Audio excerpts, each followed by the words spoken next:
title as if he had written the article. On the other hand, it is said it is an interview. That is, it is not even clear if he is the author of the article or if it is an interview. Yani şu bile belli değil. Yazıyı mı yazmış iddiaya göre, röportaj mıdır o bile anlaşılmıyor. Armenians with common sense accept that these allegations, which are purposefully kept alive, are unreal.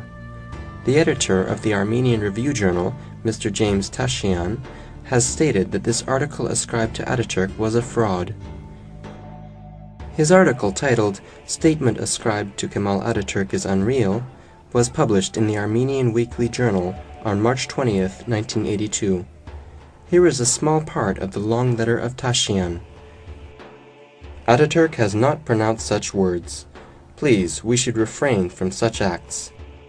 Atatürk'le konuştuğu iddia edilen kişi, There is no information, news, or any notes about the journalist who is claimed to have spoken to Ataturk. There is no text of an interview.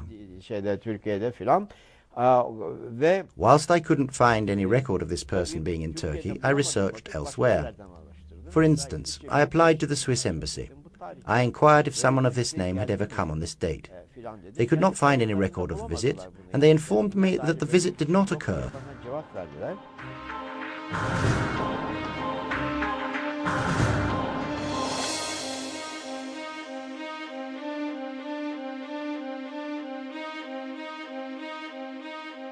Among the documents that some Armenian circles use as the basis for genocide allegations, there are the memoirs of Henry Morgenthau. He served as the U.S. ambassador in the Ottoman Empire during the period of 1913 to 1916. During his service, his information resources were Protestant missionaries that worked in Anatolia for the Board Mission. Besides that, his chief assistants were Ottoman Armenians who were employed as local staff. The Morgenthau story is not a report to the State Department. It's a book written afterwards. In fact, when the British sought to prosecute 140-some Ottoman Turkish detainees on Malta, they asked the State Department, you have any cables, have any reports that would show a massacre? State Department reported back and said, no, we don't. So this is something that Morgenthau wrote. It's all hearsay. He didn't witness anything firsthand. And therefore it's subject to great doubt, especially because his chief assistants were Armenians at the time. The personality and activities of Morgenthau were viewed debatable even in his own country. Instead of his memoirs, the official reports of the following U.S. High Commissioner Admiral Bristol were accepted as reliable. With regard to Bristol, Admiral Bristol wrote reports, but they weren't necessarily overlapping in time with Morgenthau, but he stated that there were these invented massacres that were absolutely false, that were being paraded as truthful. So there obviously is, two views at two little different points in time, and Bristol, I think, was more on the ground than Morgenthau. Another resource used as a basis for genocide allegations is the Blue Book. The Blue Book is a publication of the World War I British Propaganda Office. The British established a propaganda office during World War I. This office published numerous books, brochures, and communiques for propaganda purposes. The publication known as the Blue Book is one of these. Mavi kitap Toynbee tarafından yazılmış değildir. The Blue Book was not written by Lord Bryce. Toynbee edited it. The book is a compilation of news from various sources. No newspaper had any representatives in the region during the war. These are all made-up news items. They did not refrain from publishing them as if they were real incidents. This is what the Blue Book is.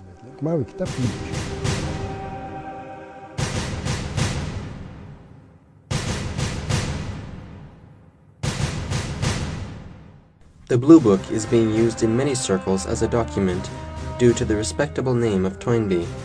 On the other hand, They turn a blind eye to thousands of documents and publications that prove the groundlessness of these allegations.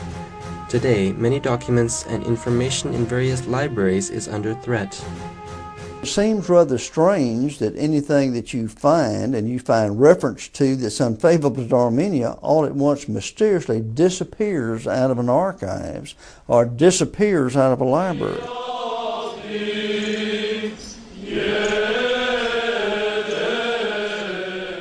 In Armenian schools, they still sow seeds of hatred, and they continue to politicize hatred. They put hatred against Turks in the hearts of the young. The most pernicious element is this effort to exclude from public school curriculums any teaching of the facts and arguments that would call the Armenian genocide claim into question. They're really purposely trying to suppress access in the public school forum. American historian Professor Heath Lowry proved that the statement, "Who remembers the Armenian genocide today?" attributed to Hitler is unreal. Professor Justin McCarthy showed with documents that Armenians were not exposed to genocide, but in fact that Armenians committed genocide against Turks. 69 American and Canadian scientists published a letter in 1985 in dailies like the Washington Post and the New York Times, stating that the incidents of 1915 were not a genocide. These scientists were threatened by some Armenians repeatedly. An American judge, Samuel Weems, was the last on this list. They bombed the professor's house in Los Angeles, right in the middle of a country called the Country of Freedom. But it was not the end. Attacks to Professor McCarthy started.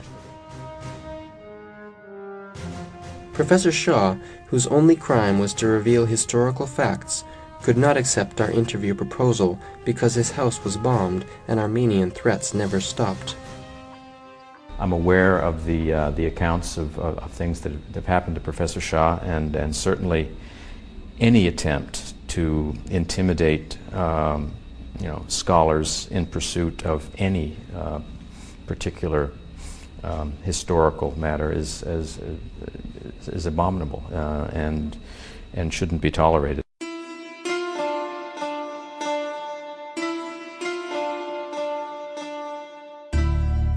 Even as late as the 21st century, fanatic Armenian nationalists still continue their efforts to silence the peace advances by means of blood and violence. Parliaments of Western states who serve for different goals try to keep the Turkish state under pressure with genocide allegations. Despite everything, Armenians and Turks keep their wish to live together and build the future together, and express this wish on every opportunity. Oggi si chiede conto, dopo 80 anni. After 80 years, an account of the so-called Armenian genocide is requested. Now, as an Italian, as an heir of the Roman Empire, right or wrong, should I be responsible for what African Sione did in Carthage?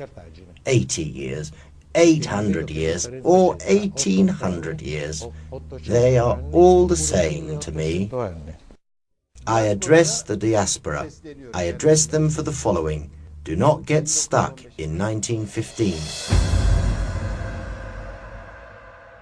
There is a reality of Armenia now. If you think of your offspring, your people, look for ways and make efforts to make it possible for the two nations to live together like we do here.